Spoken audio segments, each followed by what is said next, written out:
చేసి వార్నింగ్ ఇచ్చిపోయినరట. నేనేమంటున్నా అంటే 6వ తారీఖు లోపల వచ్చి మళ్ళీ ఇల్లు గులగొట్టాలంటే 6వ తారీఖు లోపల మనకు డబుల్ బెడ్రూమ్లు ఇవ్వమని అడుగుతున్నాను. అంతేనా? అడగదామా? అట్లనే అడుగుదామా? సమ్మతమేనా మీకు?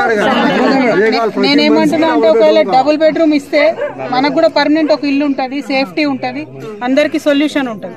సో అందుకోసం నేనేమంటున్నా అంటే 6వ తారీఖు లోపల మన వివరాలన్నీ మన మారన్ ఉన్నాడు, సంధ్యక్క ఉన్నది, తీసుకొని వస్తే ఒకరోజు మనందరం ప్రజాపాలన కోదాం, పోయి ముఖ్యమంత్రి గారి దగ్గర కూర్చుందాం. ఆడనే ఇస్తారా సస్తారా? ఎందుకంటే మనకి రోజు రోజు దినదిన ఆయుష్ ప్రాణగండం అన్నట్టు, అది 100 ఏళ్ళ ఆయుష్ దినదిన గండం అన్నట్టు ఉన్నది పరిస్థితి.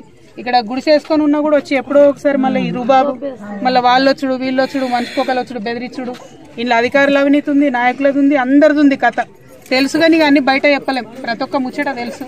అందుకే నేనేమంటున్నా అంటే సమస్య కాదు, పరిష్కారం కావాలి. పరిష్కారం ఏంది అని అంటే డబుల్ బెడ్రూమ్ ఇండ్లు కావాలి. నేనేమంటున్నా అంటే మీ అందరి తరఫున ఖచ్చితంగా మనోళ్ళు 200 మంది ఉంటారా, 150 మంది ఉంటారా, ఎంతమంది ఉండని, వీళ్ళు ఎక్కడైతే ఇండ్లు గులగొడతామంటారో వాళ్ళందరికీ డబుల్ బెడ్రూమ్ కావాలి. అదొక్కటే నినాదం, వేరే ఏం లేదు. ఇక దానికోసం మీతోని నేను నడుస్తా, మీరు అనుకుంటే ఈజీగా వస్తుంది ఇంకా.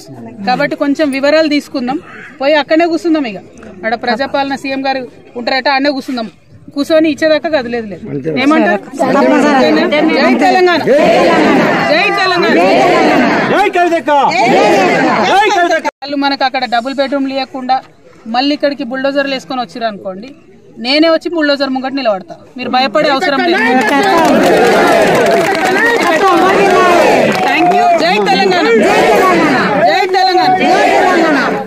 ఆయన ఇవాళ వచ్చి మన పేదవాళ్ళు ఇండ్లు కూలుస్తున్నారు, రేపు పేదవాళ్ళందరం కలిసి వాళ్ళ సర్కారు కూలు. ఓట్లు అడగనికేమో పేదోళ్ళ ఇళ్ళకి, మురికి కాలువలకు, మా అలాంటి వాళ్ళ ఇళ్ళకి వస్తారు. ఇప్పుడు మా ఇల్లు కూల్చేసి మమ్మల్ని బయటికి లాగినా కానీ ఇప్పుడు మా దగ్గరకు ఎవరు రారు. మాకు ఆధారం ఏం లేదు, మేము బిల్డింగ్లు కట్టుకొని ఉండట్లే కదా, ఉండడానికి ఒక చిన్న ఇల్లే కదా. ఆ ఉన్న ఇల్లు పోతే మేము ఎలా ఉండాలి? మా పిల్లల్ని వేసుకొని రోడ్డు మీద మేము భయపడితే పరిష్కారం అవుతుందా? నేనేమంటున్నా పరిష్కారం కోసమే కొట్లాడదాం. ఆధారం లేకుండా సంవత్సరాల వరకు కాంగ్రెస్ చరిత్రే ఉండదు. ఇప్పుడు